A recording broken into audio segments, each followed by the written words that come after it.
The day Neve gave away her last $40. She wasn't thinking about karma. She wasn't thinking about anything except the look on that old woman's face. It was a Tuesday in late October, the kind of morning that arrives in Vancouver already exhausted. Sky the color of old dishwater. Wind cutting sideways off the harbor. Neve had taken the SkyTrain from her apartment in East Van. Standing the whole way because the seats were full, holding her travel mug with both hands just to keep warm. She was running 3 minutes late, which for her felt like a catastrophe. Neve had worked at the Halcyon Grand for 11 months and had never once been late. That morning, she'd spent 6 minutes helping her elderly neighbor carry groceries up 2 flights of stairs and had used up her buffer. The Halcyon Grand sat on West Georgia Street like it owned the block, which it essentially did. 42 floors of glass and pale limestone, a lobby that smelled of white tea and cedar, chandeliers that cost more than some people's houses. Neve worked the concierge desk, not the head concierge position, that was Fabian's, and he made sure everyone knew it, but a junior concierge role she had earned after starting in housekeeping 3 years earlier.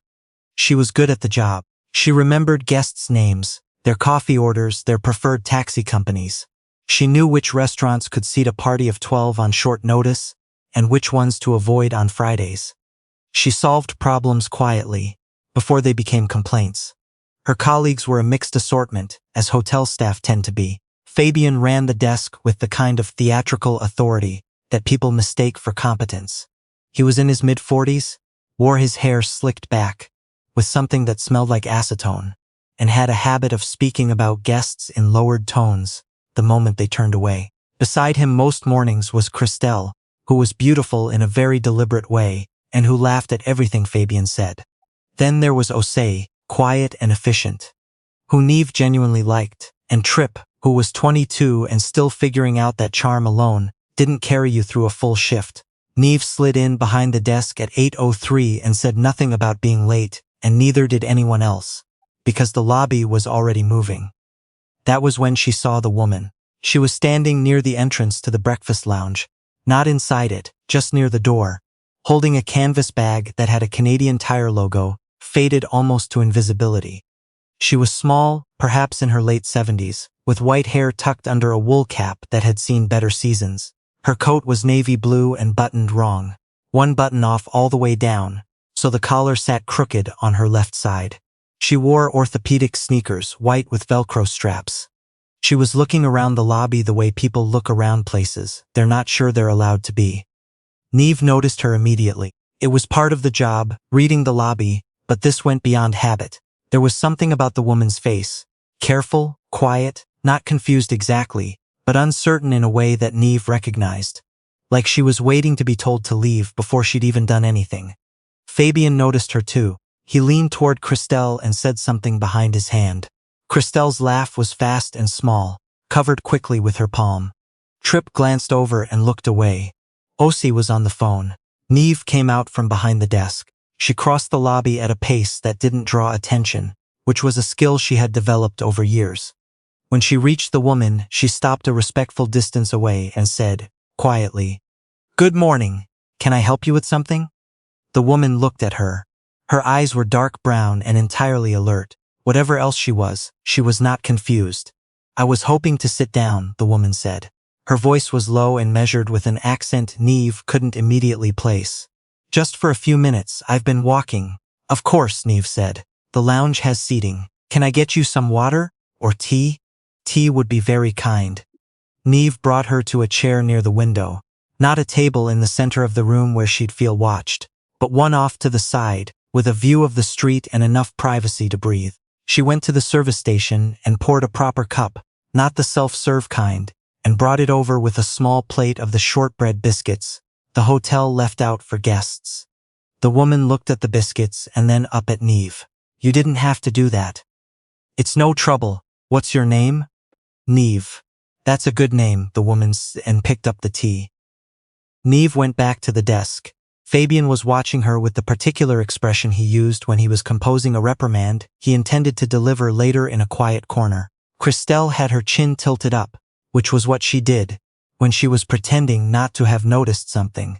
Tripp was straightening brochures that were already straight. Nothing was said for the next 20 minutes. The woman finished her tea, sat quietly for a while, and then stood, gathered her canvas bag, and came to the desk. She asked Neve if there was a pharmacy nearby.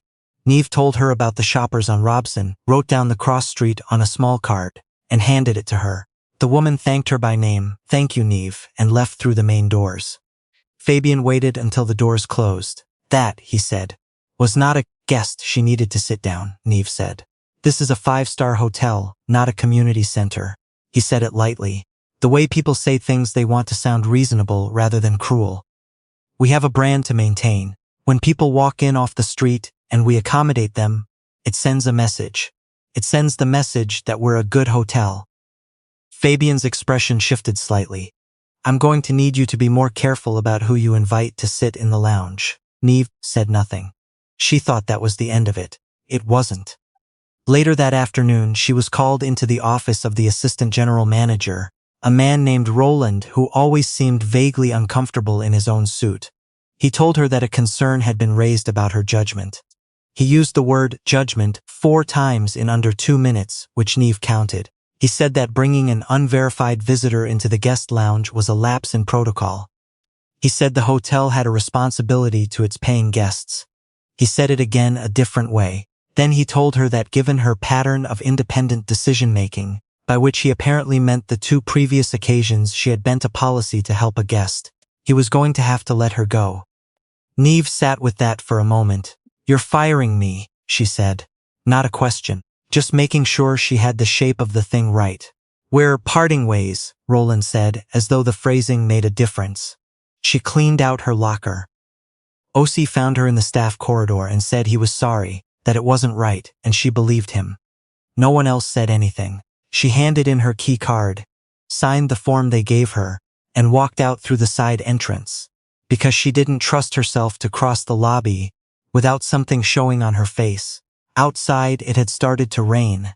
Not dramatically, just the low, persistent Vancouver drizzle that doesn't care about your timing. Neve stood on the side street with her bag and her coat and thought about her rent, which was due in 11 days. She thought about the part-time tutoring work she'd stopped taking when the hotel schedule got busy, about her savings account, about the calls she would have to make to her mother in Kamloops, who would be kind about it, and somehow that would make it worse.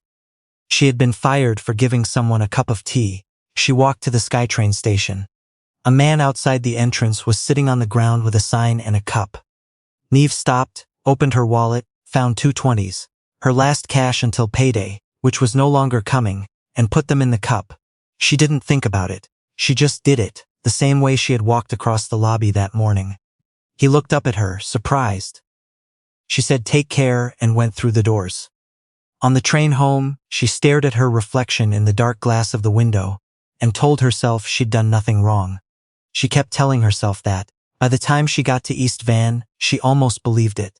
The next morning, she woke up and did the things you do when your life has just lurched sideways. She updated her resume. She made a list of people to contact. She ate oatmeal standing at the kitchen counter and didn't taste it. She signed up for 2 job boards and spent 40 minutes on a cover letter for a position at a hotel on Burrard that she suspected she was overqualified for, but she applied anyway because overqualified and employed was better than the alternative. Her phone rang at 11:14. The number was local, not in her contacts. She almost didn't answer. Is this Neve Alderton? The voice was a man's, calm, professional, but with something underneath that wasn't quite neutral. Yes. My name is Darian Voss. I'm calling on behalf of my mother, Eugenia Voss. I believe she met you yesterday at the Halcyon Grand. Neve sat down slowly on the edge of her bed. The woman with the canvas bag, she said. The tea? Yes. A pause. My mother spoke about you last night, at some length. Another pause. She told me what you did, and she told me what happened to you afterward. I'd like to meet with you if you're willing. Today, if possible. Neve looked at her open laptop, the half-finished cover letter on the screen. I'm available, she said. He suggested a coffee place on Cambie, quiet, not flashy, which she took as a good sign, though she wasn't sure yet what kind of good. She arrived first and ordered a drip coffee because it was the cheapest thing on the menu. When Darian Voss walked in, she recognized him, in the way you recognize someone you've seen on a screen but never placed into 3 dimensions. He was somewhere in his mid-40s, tall, with the kind of face that suggested he did not often have to ask for things twice. He was wearing a wool coat and no tie. He spotted her immediately. He sat down, ordered nothing, and got directly to the point which she respected. "My mother does this," he said, "about twice a year. She walks into places she technically owns, or that operate under our group's umbrella, without identifying herself. She says it's the only way to see what's actually happening." Neve set down her coffee cup. The Halcyon Grand is one of 7 properties under the Voss Hospitality Group. "Yes," he said it without flourish, the way people mention things that are simply facts. "My mother founded the company 40 years ago. She stepped back from daily operations 8 years ago, but she hasn't stopped being curious. She was testing the hotel. She was being herself," he said, "which sometimes looks like a test." He folded his hands on the table. "She told me about the chair you chose, that you didn't put her in the middle of the room. She noticed that." Neve hadn't thought about that consciously. It had just seemed like the obvious thing to do. "She also told me about Fabian," Darian said, "and about Roland." His voice carried no particular heat, but it was precise in a way that made Neve think those 2 men were about to have a very specific kind of morning. "I'm not asking you to do anything about that," Neve said quickly. "I know you're not." He looked at her steadily. "I'm not calling you because of what they did. I'm calling you because of what you did. There's a difference." He told her then that the Voss Group had been trying for some time to fill a guest experience director role across their Canadian properties. A position that had been vacant for 8 months, because no candidate had felt right. The job involved traveling between hotels, working directly with staff to build service culture, identifying what was working and what wasn't. It was the kind of role, he said, that required someone who understood hospitality, not as a set of procedures but as a disposition. "You handed my mother a plate of shortbread biscuits," he said. "Not because it was in the manual, because it was the right thing to do." Neve looked out the window at the rain on Cambie Street. "I got fired for it," she said. "Yes," Darian said, "and that tells me everything I need to know about the gap between what the Halcyon is doing and what it should be doing." He slid a card across the table. "The salary is in the range I've attached in the email I'll send you this afternoon. The position includes a travel allowance, extended benefits, and a discretionary budget for guest experience initiatives. If you're interested, I'd like you to start a conversation with our HR lead this week." Neve picked up the card. It was plain cream cardstock, his name in simple type. "Why are you doing this today?" she asked. "You could have waited, done a formal process." Darian considered this. "Because my mother called me at 7 this morning and told me not to wait," he said. "And I have learned, over 47 years, that when Eugenia Voss tells you not to wait, you do not wait." Neve smiled, the first genuine smile in 36 hours, and it surprised her, coming out of nowhere like that. "Tell her thank you," Neve said, "for the tea and for all of this. She'll want to tell you herself," Darian said. "She's asked if you'd be willing to have lunch with her next week.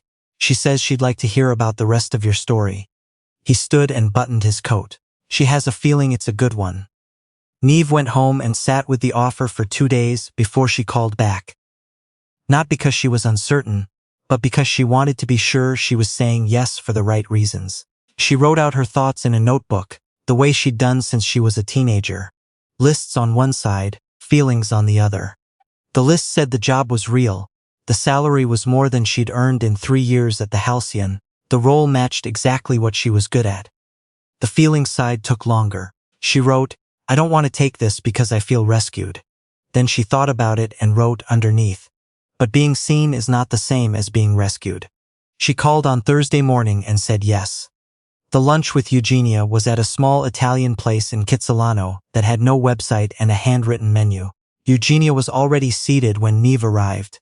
Wearing a blue dress and reading glasses, she had pushed up to her forehead. Without the wrong button coat and the canvas bag, she looked entirely herself, which turned out to be a woman who asked 3 questions for everyone she answered, and who laughed from somewhere deep and unguarded. They talked for 2 hours. Eugenia asked about Neve's time in housekeeping, about what she had learned there that she couldn't have learned from behind a desk.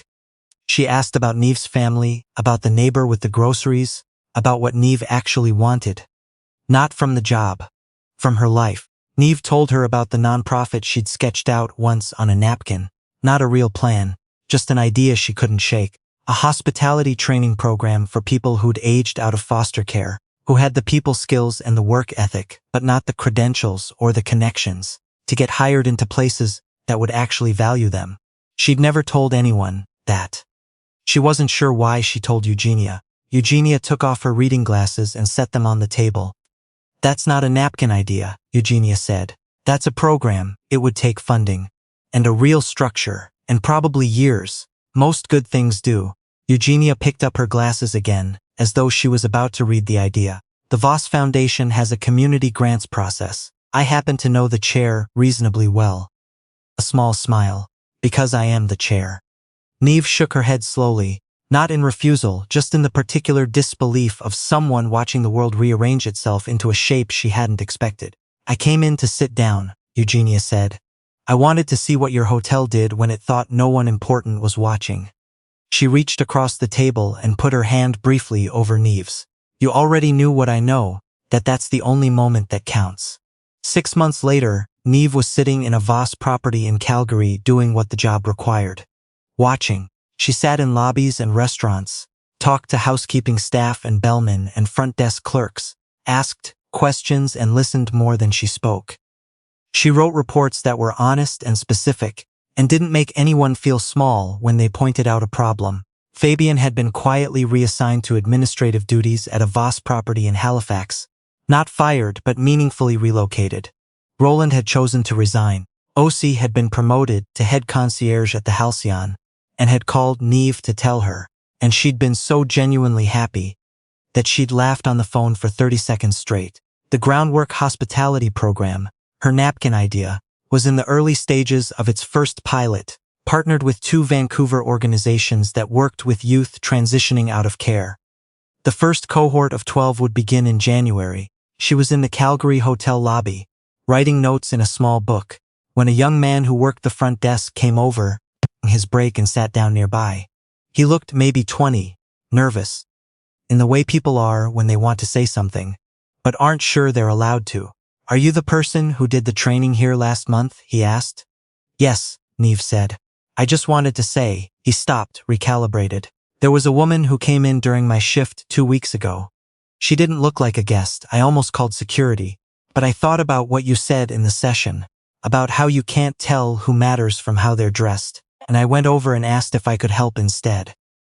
Neve waited. She was a grandmother, he said. She was waiting for her grandson to finish a job interview in the office tower next door. She'd been standing outside for 40 minutes because she didn't know if she could come in. He looked at his hands for a moment. "I got her a coffee and she waited in the lobby. She came back the next day to drop off a thank you card." He looked up. "I've never gotten a thank you card before." Neve looked at him for a moment. He was earnest in the way young people are earnest, when they haven't yet been told enough times to stop. "What's your name?" she asked. "Arlo," he said. "Arlo," she said. "Hold on to that." She meant all of it, the card, the impulse, the moment of choosing to walk over instead of away. The whole small ordinary thing that turns out, if you're paying attention, to be everything.